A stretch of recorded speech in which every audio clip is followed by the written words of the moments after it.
Assalamualaikum warahmatullahi wabarakatuh. Waalaikumsalam. Sobat Bungen, baru saja kita merayakan Hari Sumpah Pemuda. Kebetulan di samping kita ada seorang pemuda yang saya rasa teman-teman sobat-sobat Bungen sudah pada kenal ya, Om Gilang ya. Oke, gimana kabar Om Gilang? Alhamdulillah baik. Jadi kalau saya akrabnya sama Pak Hendra ini selalu panggil coach. Kalau ini saya sepakat panggil coach. Ya boleh. Saya panggil Om Gilang bro saja atau Oke, kita akan diskusi banyak sama Bro Gilang terkait aktivitas-aktivitas kepemudaan. Kebetulan Bro Gilang juga ini salah satu perwakilan kita di legislatif dari kaum teman-teman milenial. Pasti banyak nanti info-info yang bisa kita sharing sama beliau. Oke, Bro Gilang, gimana kabarnya sekarang ini? Alhamdulillah baik. Aktivitas sekarang ini? Aktivitas ya masih sama sebagai perwakilannya masyarakat, sebagai anak muda, sebagai orang tua, dan ini sebagai anak-anak milenial seperti mana biasanya. Hanya ini coach agak sedikit padat karena kita tahu bersama bahwa bulan ini adalah bulan pemuda, bulan Oktober yang selalu kita kenal dengan bulan pemuda, yang puncaknya kemarin itu adalah perayaan atau peringatan 8 Oktober Hari Sumpah Pemuda. Betul. Kemarin ada agenda kota ya yang membuka bendera sepanjang bendera keraton itu. Kegiatannya gimana itu bro? Saya tidak terlibat langsung pada kegiatan itu, hanya sependek pengetahuan saya itu kegiatan dari beberapa komunitas dan di backup juga oleh Pemda melalui Dispora dengan membentangkan bendera yang itu mengelilingi benteng keraton kita. Terus kalau ada enggak perbedaannya aktivitasnya Bro Gilang sebelumnya? Nah, yang saya tahu ya, Bro Gilang sebelum menjadi anggota dewan atau legislator, saya tahunya Bro Gilang ini adalah seorang entrepreneur. Banyak juga usaha-usaha kekinian yang dibuat sama Bro Gilang ini. Itu semenjak ada anggota dewan ini, itu kegiatan lainnya. Sebenarnya kalau kegiatan hampir tidak ada yang berubah, hanya ditambah dan waktunya atau frekuensi waktunya yang berbeda. Artinya sebelum menjadi anggota DPR sama seperti sekarang, hanya di sekarang saya mendapatkan tugas tambahan coach sebagai anggota DPRD Kota Bau-Bau yang tentunya berkonsekuensi terhadap kegiatan-kegiatan yang dulu misalnya bisa dalam durasi yang panjang, sekarang mungkin kita harus pandai untuk mengatur waktu. Apalagi masih muda kan? Tapi kebiasaan masa muda dan kebiasaan anak muda saya tidak pernah tinggalkan, hanya itu tadi dia waktunya yang sudah agak berkurang. Nah, ada aktivitas kantor tentu sesuai amanat konstitusi dan amanah rakyat sebagai anggota DPR. Tentu kita juga harus menjalankan fungsi-fungsi atau tugas-tugas legislasi, yang mana itu membutuhkan waktu untuk kita berada di kantor. Itu kalau boleh tahu membidangi apa? Kalau saya di DPR itu membidangi atau Komisi 3, di Komisi 3 DPRD Kota Bau-Bau. Dia di dalamnya bermitra dengan beberapa instansi, diantaranya itu Dinas Kesehatan atau bidang kesehatan, pendidikan, pemuda olahraga, kebudayaan pariwisata, kemudian lingkungan hidup, air bersih, dan perumahan pemukiman. Berarti sobat-sobat mungkin kalau misalnya ada keluhan atau mau konsultasi terkait hal-hal yang disebutkan tadi, bisa kita bisa saja ketemu di mana saja, bahkan WhatsApp atau DM Instagram atau Messenger Facebook, insya Allah kita bisa buka ruang komunikasi. Dan selama perjalanan 2 tahun ini saya di DPR, konsultasi teman-teman walaupun kita tidak sempat ketemu misalnya, tetap kita bisa jalan komunikasi lewat WA.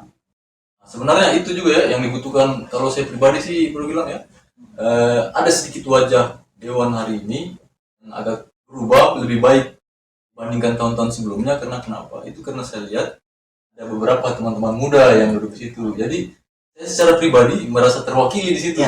Yang sebelumnya kan saya nggak tahu siapa anggota dewan, saya punya ide-ide atau mau konsultasi mana. Kalau sekarang kan ada beberapa teman-teman muda, jadi enak kayak itu. Apa yang kita pikirkan sudah adalah perwakilan yang cocok di sana. Iya. Yang pertama bahwa menjadi anggota DPR ini sebagaimana fungsinya adalah menjadi corong aspirasi bagi masyarakat. Nah, untuk menjadi corong aspirasi tentu kita harus lebih banyak tahu. Untuk lebih banyak tahu tentu kita harus banyak berkomunikasi dan berinteraksi. Jadi tidak akan mungkin banyak informasi kalau kita sempit ruang-ruang komunikasi tadi. Apalagi sekali lagi bahwa kita anak-anak muda yang tidak perlu batasan-batasan etika, moral, ya kita bercanda sesuai bahwa kita sebagai anak muda kita baku panggil nama, tidak ada rasa canggung untuk saling bertanya atau minta masukan atau berikan masukan. Kalau kayak dulu kan kayak terlalu eksklusif bagaimana ya anggota dewan itu, kalau saya pribadi anggapnya terlalu kayak wah bagaimana, agak susah mau komunikasi. Kalau sekarang ya ketemu kayak bergelan di jalan bisa say hi kan, saya merasa bangga juga kan. bukan hanya coach yang saya, bahkan saya yang duluan say hi karena jadi itu sebenarnya di dunia kedewanan ini dia harus balancing, dia harus ada tokoh, dia juga harus ada anak muda, karena tidak semua yang kita miliki itu bahwa kita merasa paling benar. Kadang kita juga anak muda, pengendalian emosi, kontrol emosi itu belum atau masih membutuhkan senior untuk membimbing. Terus aktivitas kayak misalkan biasanya kan anak muda pada umumnya nongkrong, jalan atau olahraga main bola itu semenjak anggota dewan perubahan yang signifikan nggak? Kalau signifikan tidak. Selain tugas kantor, saya tetap masih seperti biasa, masih nongkrong, main bola, main futsal, kemudian jalan keliling-keliling, bertemu teman-teman lama maupun teman-teman yang baru bertemu, sudah tidak lama juga bertemu. Hampir tidak ada yang berubah karena memang saya juga orangnya kasarnya besar di jalan, tiup angin. Nah itu juga mungkin modal saya sehingga kita banyak teman. Jadi kalau saya sih sebenarnya jangan pernah batasi diri karena kondisi tertentu, karena jabatan atau karena apa, karena sudah apa ya, menghilangkan citra yang sebenarnya ada di dalam hidup kita. Iya betul. Ini apa adanya saja ya. Apa adanya saja. Juga mudah mungkin bisa berada pada posisi ini karena kebiasaan tadi yang memang kita tidak tinggalkan. Terus bro anak muda sekarang ini kan kita lihat eranya sangat beda deh dengan yang era sebelumnya.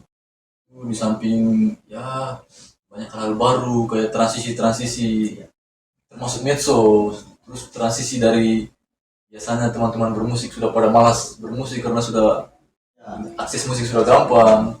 Terus ya beberapa kegiatan kepemudaan sekarang dengan adanya medsos ini agak bergeser sedikit ya secara sosial kemasyarakatan pemuda itu sudah anggapannya sendiri.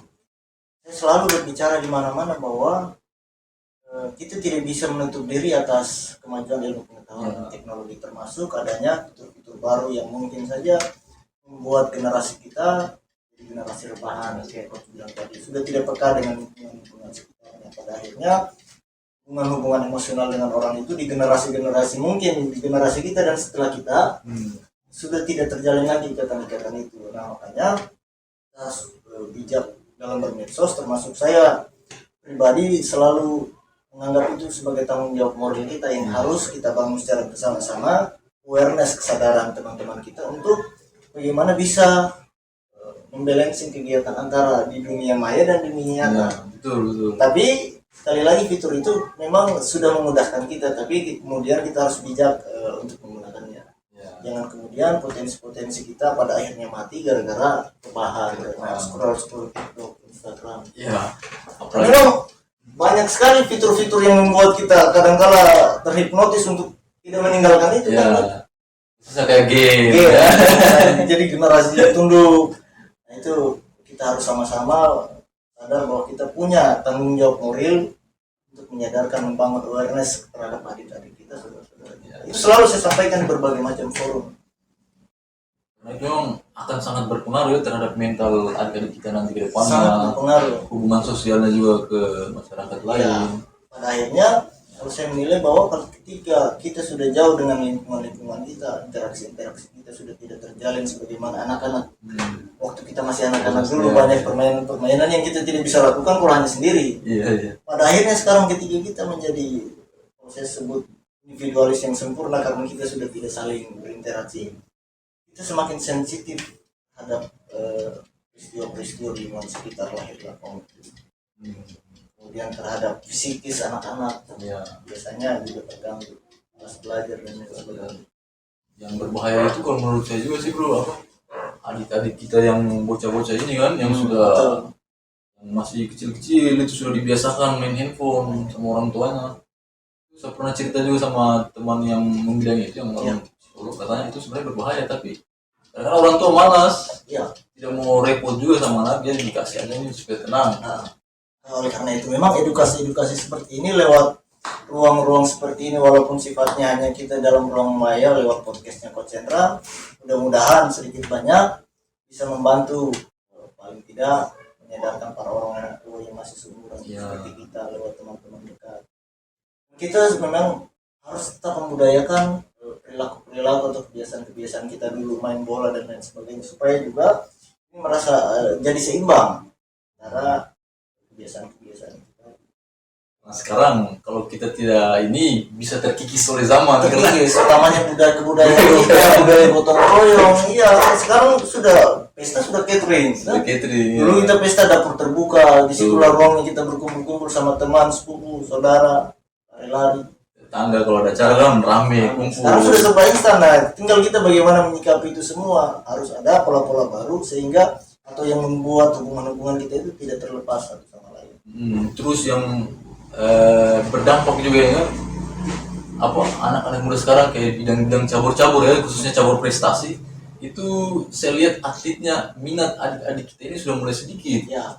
karena mungkin ya pengaruh gamers tadi, pengaruh medsos yang sangat berdampak sekali untuk adik-adik kita. Nah, memang itu saya bilang tadi bahwa bisa kita hindari konsekuensi-konsekuensi itu karena teknologi semakin kesini semakin canggih kan.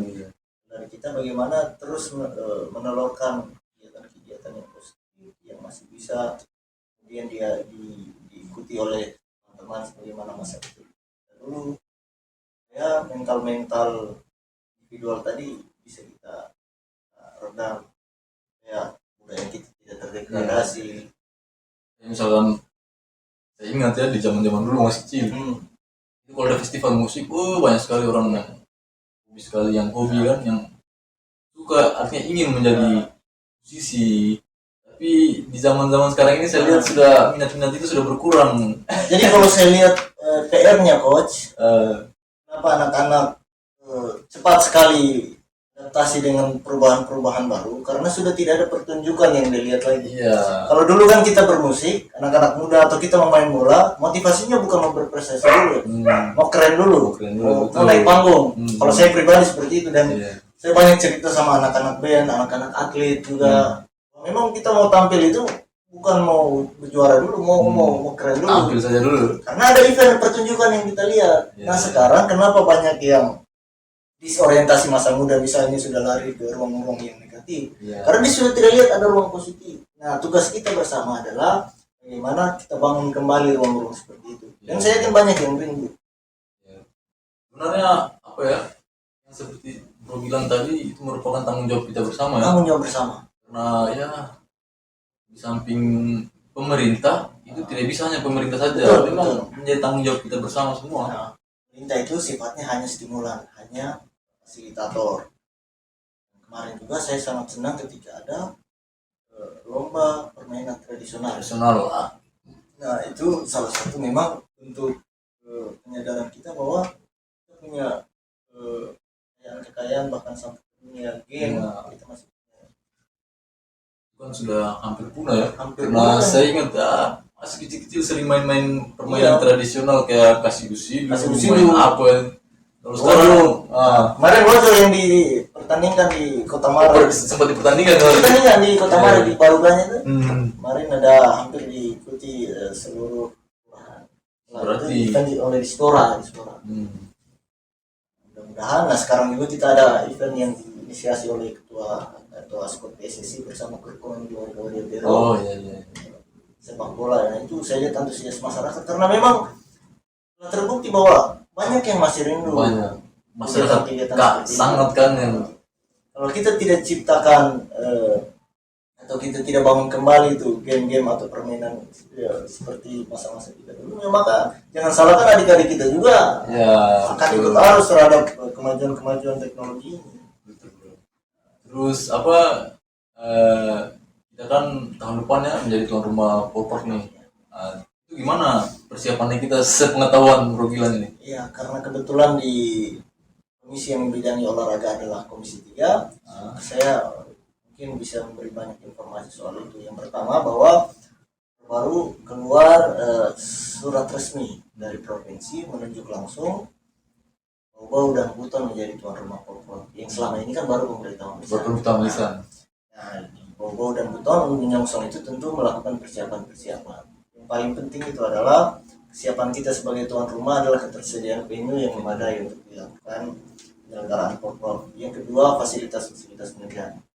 Yang ketiga, tentu kita harapkan peran serta masyarakat. Ya. Karena kita akan menjamu tamu dari daerah regional kita, daerah Sulawesi Tenggara, 16 kabupaten kota yang akan datang. Tentu kita sebagai masyarakat Bau tidak ingin Bau menjadi tuan rumah yang Berubah. buruk.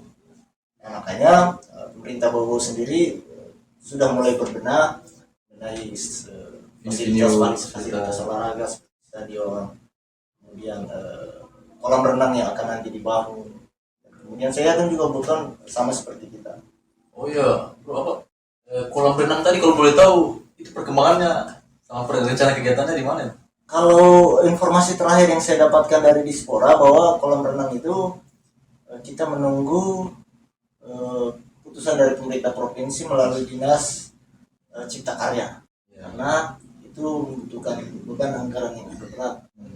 Jadi kita berharap bisa pemerintah provinsi bisa sharing anggaran kepada Bau untuk dibuat kolam renang, karena Bau secara keseluruhan itu hanya minus kolam renang untuk melaksanakan sebagai tuan rumah. Tuan rumah. Jangankan 2 kabupaten, Bau sendiri pun hanya minus tuan rumah kalau hanya minus kolam renang untuk melaksanakan seluruh agenda kegiatan. Ya, termasuk fasilitas-fasilitas tadi, coach.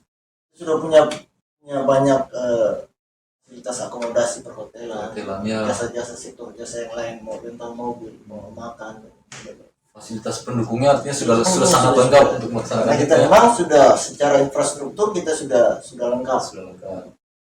Artinya walaupun tuan rumah bersama dengan Pasar Wajo, ya, saya rasa Bau lebih inilah, yang lebih siap secara infrastruktur dan fasilitas penunjang tadi. Kalau boleh tahu lokasi pembangunan venue renang sendiri itu di mana itu? Kemarin yang saya sempat cerita juga sama teman-teman di Dispora, ada opsi yang disiapkan itu di sekitaran Blok M, belakang situ. Oh, di sini ya, Tapi itu baru merupakan opsi-opsi, masih ada opsi-opsi lain yang memungkinkan untuk dilakukan pembangunan kolam renang. Blok M tidak memungkinkan. Karena saya sempat itu hari diskusi sama, kebetulan saat itu Pak Masri ya, masih ketua cabur renang, diskusi sama beberapa pelatih renang. Itu memang adik-adik kita ternyata punya prestasi yang bagus di bidang renang ini untuk tingkat nasional di usia-usia ini kan, usia dini. Tapi ada satu cerita yang lucu sebenarnya. Itu Pak Masri sempat cerita pada saat itu, katanya ini atlet, kalau saya tidak salah dari Waruruma atau dari Bumi lah, atlet itu di SD kan, itu ikut perlombaan antar pelajar nasional di Jakarta. Itu pada saat ada di lintasan lurus, itu luar biasa lajunya, bahkan cepat mencuri perhatian Kemenpora kan, orang kementerian. Tapi pada saat rolling putar baliknya dia lambat, ketinggalan lagi ya. Ceritanya pas selesai turnamen dipanggil instrukturnya, guru pembimbingnya kan, ditanya kenapa bagus sekali, katanya anak ini potensinya pada saat berputar itu menjadi lambat. Cerita lah dia, katanya kita latihannya di laut, jadi latihan baliknya itu kayak kayu-kayu begitu kan, dibuat-buat di mendarat begitu. Pas dikasih lihat fotonya orang yang kuat, tertawa, masih ada yang kayak begini.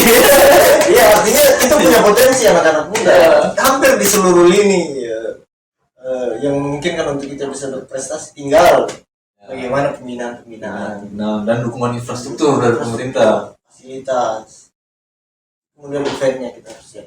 Saya selalu mengatakan bahwa begini, sebuah event baik itu PON dan lain sebagainya hanya merupakan sebuah bonus. Yang paling penting itu adalah bagaimana atlet kita bisa berprestasi, masyarakat bisa menikmati ya, apa yang ada dari event itu.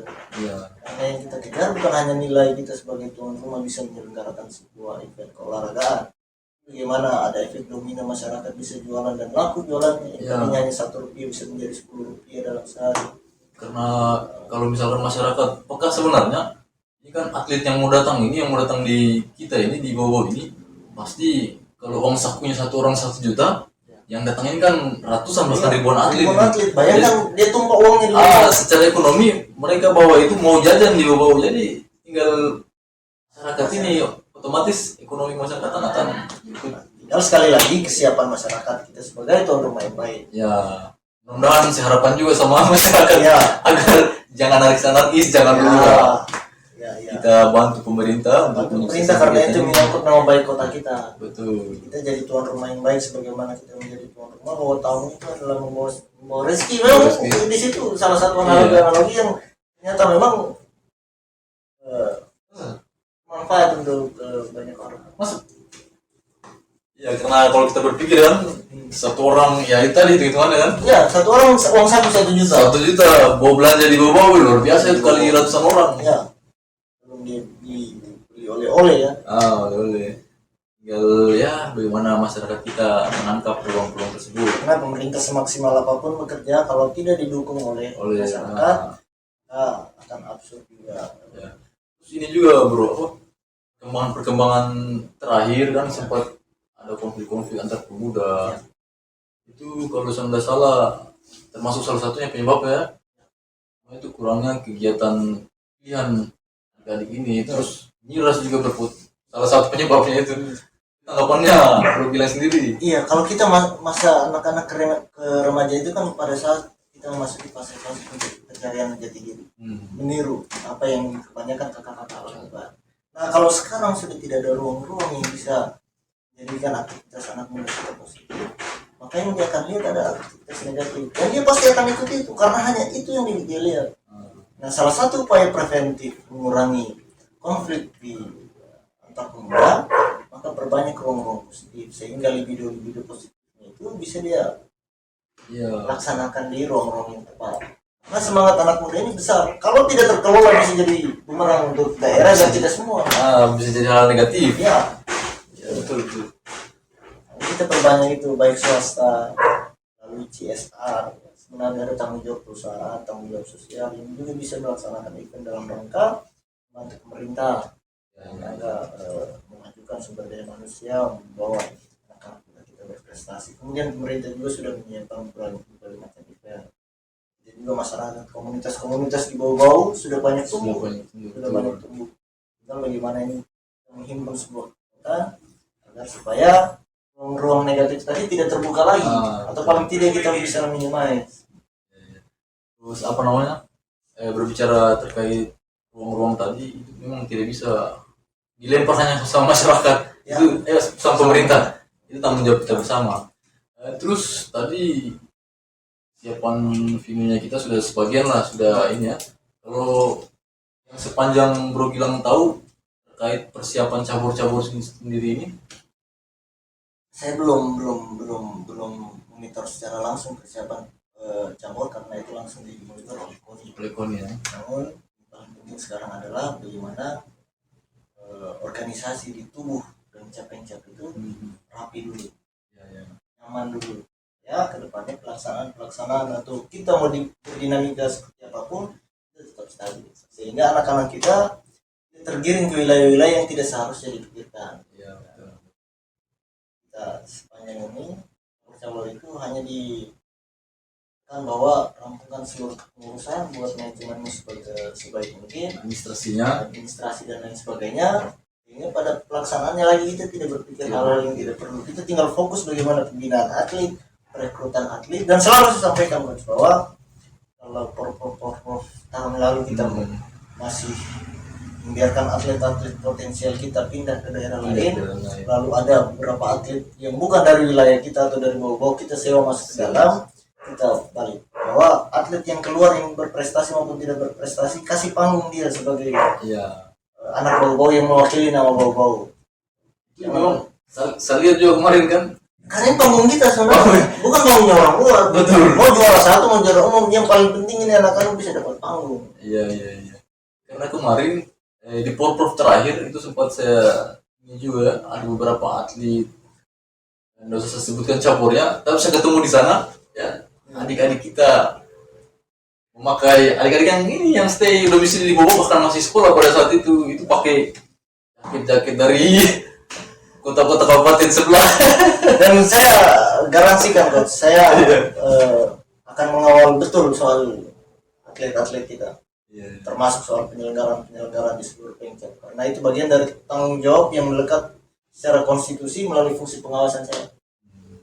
Nah juga saya lahir dari komunitas anak muda.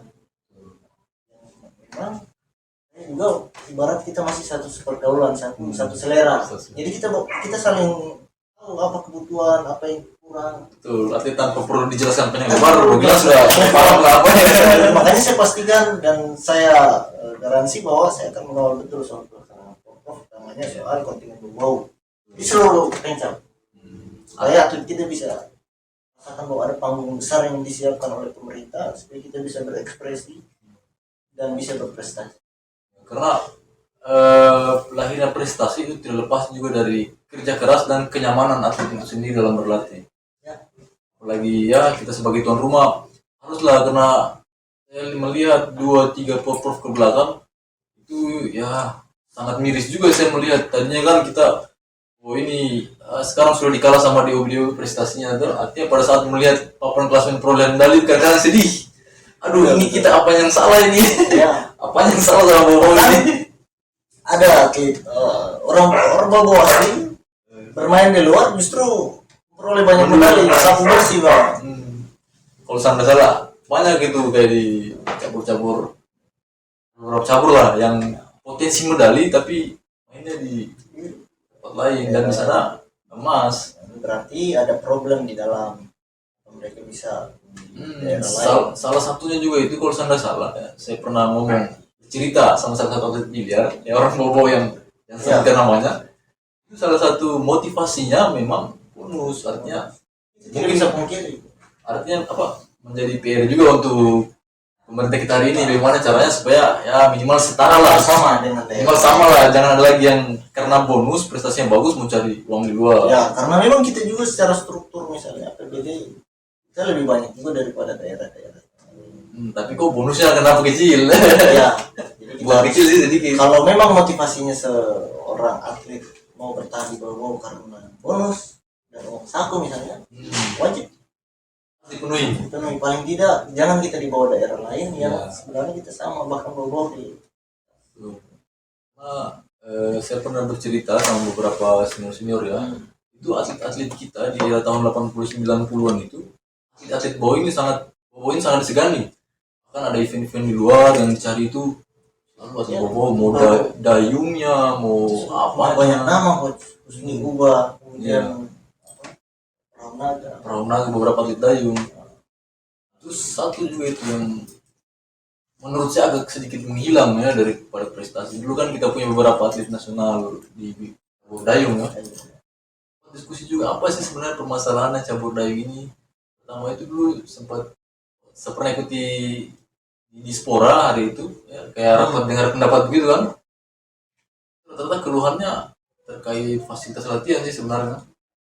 Ya, walaupun susah juga pemerintah memenuhi itu karena memang alatnya yang mahal. Nah, saya kemarin berbicara soal masalah pengembangan atlet dayung kita yang kita menghidupkan kembali. Saya salut sama anak Karang Taruna Kelurahan Bonebone.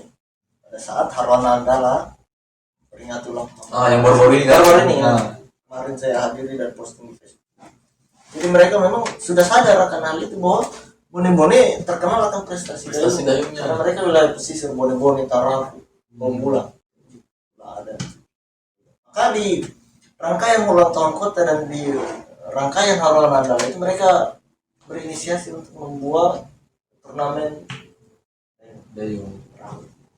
Kemudian bahwa menyadarkan masyarakat bahwa kita tensi ya, kalau dulu kan banyak ya beberapa atlet kita ya yang bermain di nasional banyak, walaupun itu jauh di bawah, mungkin kita masih kecil atau saya tidak terlalu banyak ceritanya, berdasarkan cerita-cerita ya Iya, artinya selain Bang Husni Ubah juga kemarin ada beberapa nama ya dari yang kita yang berasal dari Bone-Bone. Cuman ya sekarang itulah, semoga harapan saya sih sebenarnya di Porprov kali ini berada di 3 besar lah, kalau enggak 4 besar saja lah, jangan lagi papan tengah. jangan. Iya.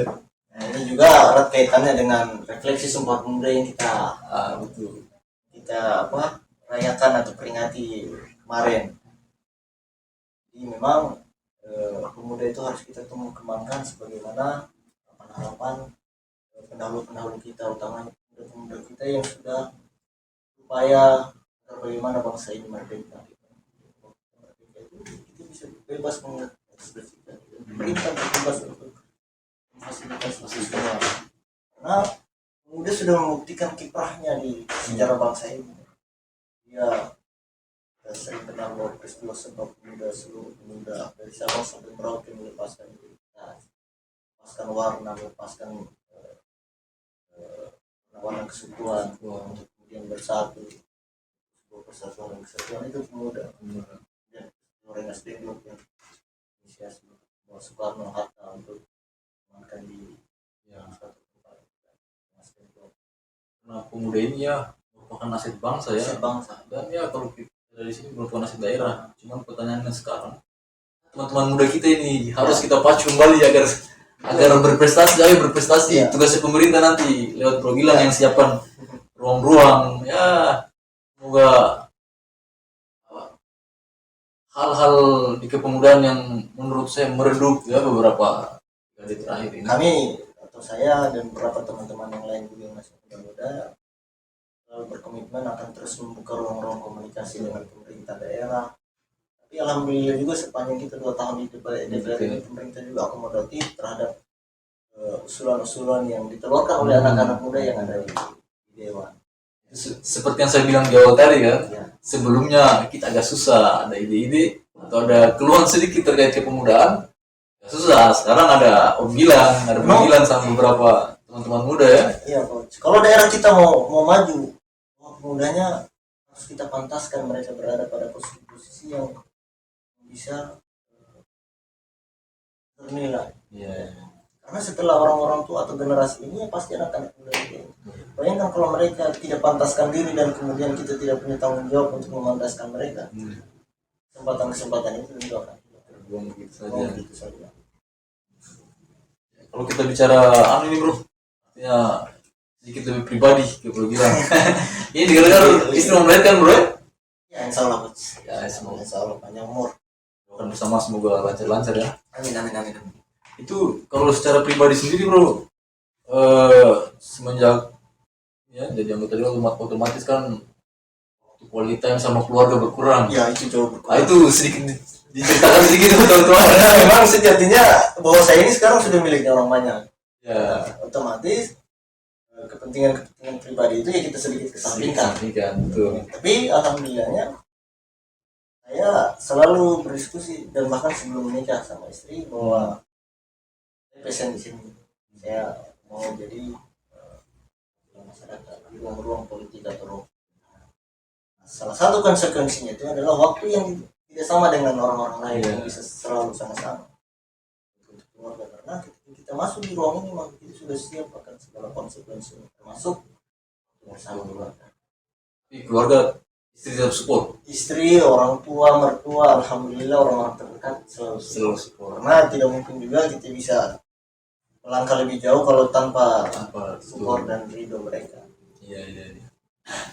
Karena ya keluarga merupakan ini sih tempat istirahat paling nyaman sebenarnya. Istirahat paling nyaman, apalagi kalau sudah lama keluar baru bayang pikiran ini kan mau pulang cepat ini kangen anak. Tapi pelan-pelan itu bisa saya atasi. Terus ini bro sebagai perwakilan rakyat, Bro Gilang sendiri menilai kinerja pemerintah 2 tahun terakhir ini di era pandemi ini, karena jujur saya sendiri itu belum ekspektasi ya. Ini saya berpikir bakalan banyak kegiatan besar di bau-bau, karena sebelumnya kita tahu kan bahwa biasa melaksanakan kegiatan-kegiatan besar.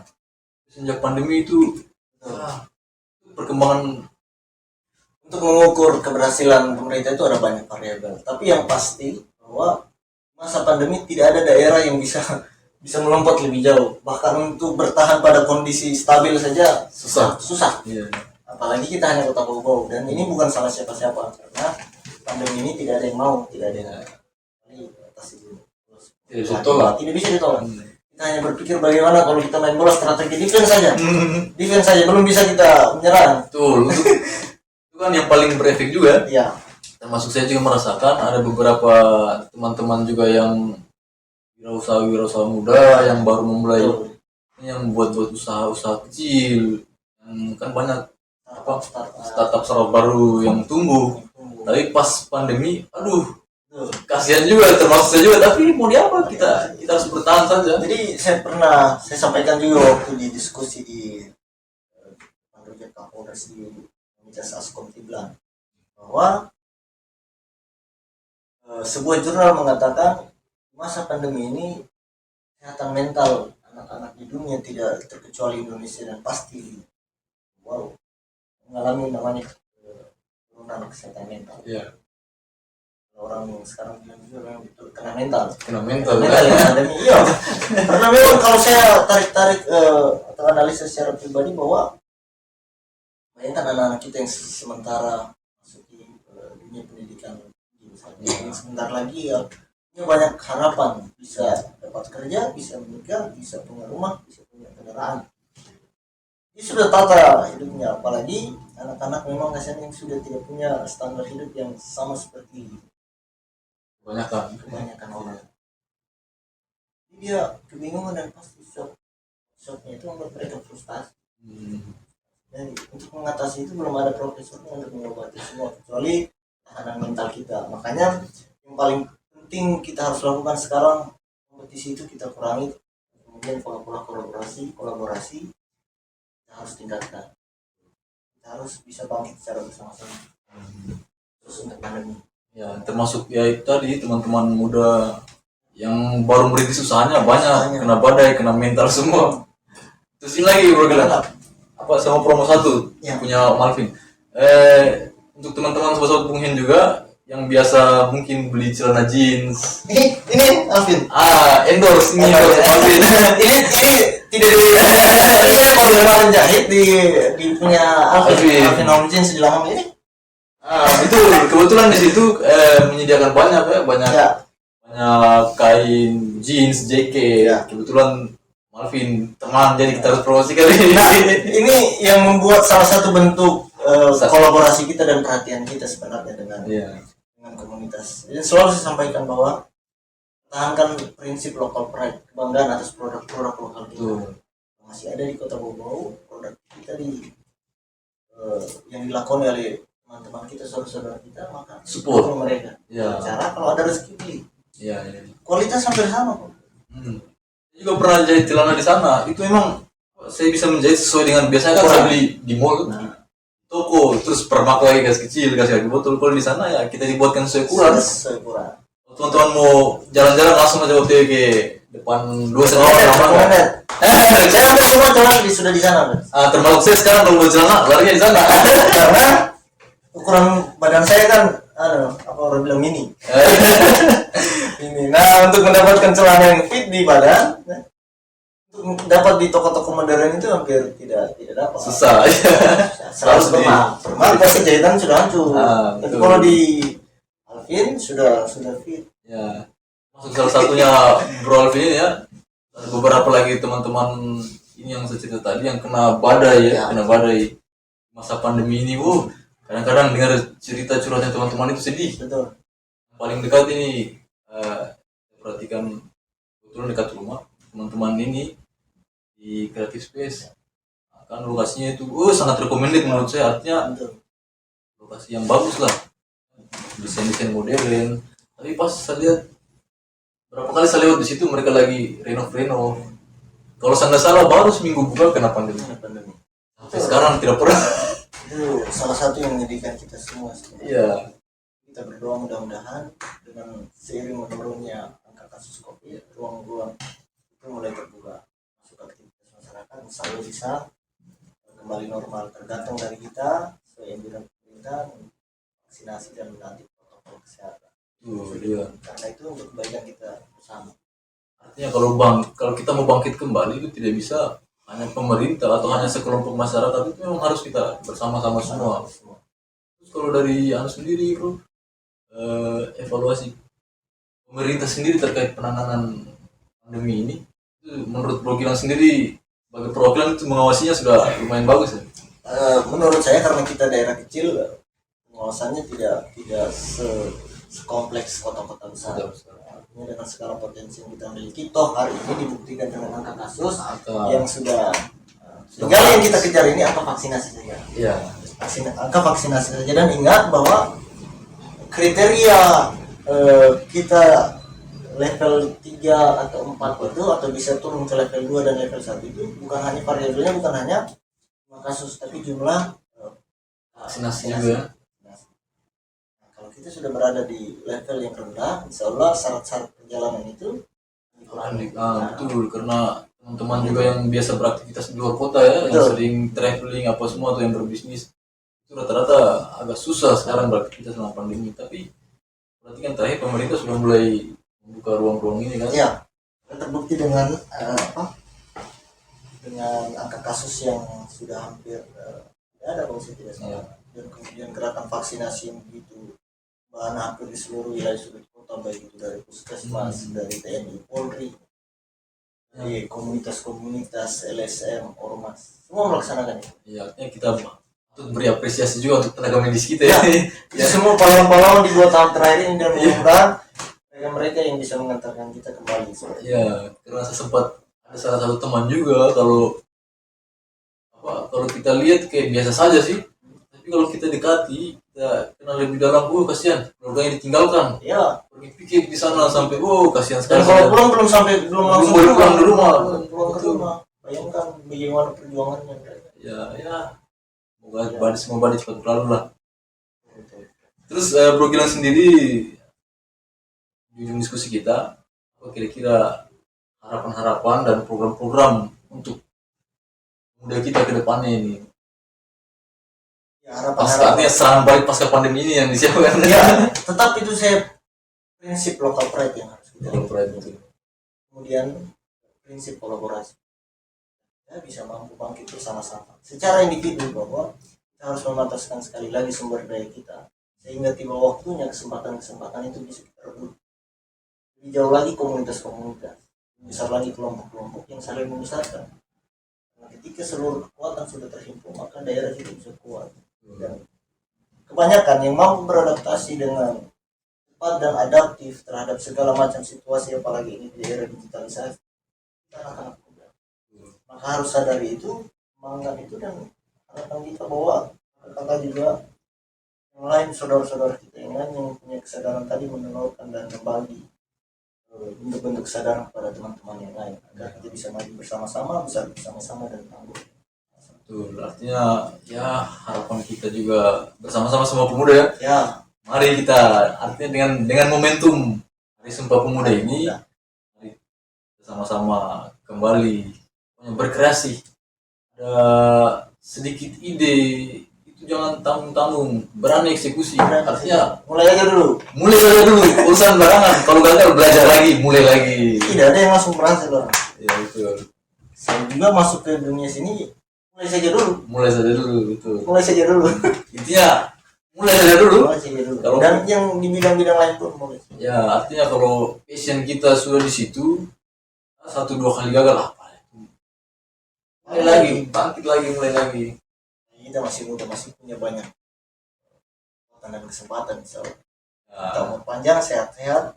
Jadi kita terus mengutamakan kebersamaan. oke, amin. Oke, mungkin Om Gilang, itu tadi diskusi kita sama Bro Gilang. Untuk sahabat-sahabat Mungkin, sekali lagi yang belum subscribe, tolong di subscribe. Dan tombolnya di bawah. Keren. Oke, makasih Bro Gilang ya. Artinya selamat, semoga ya melahirkan dengan selamat nanti. Amin. Terus Mohon doanya semua. Bro Gilang juga tetap stay humble, artinya menjadi perwakilan teman-teman kita semua. Saya pengalaman pribadi kalau ketemu teman-teman muda yang apalagi yang ada di Dewan sekarang, aduh kayak ada pride tersendiri, ada Ya. kebanggaan tersendiri. Artinya bisa langsung saya, bro, tolong gini dong, tolong gini, ya, enak, beda kayak orang dulu kan, aduh, ada motor dewa ini. Oke, sukses selalu. Terima kasih banyak waktunya.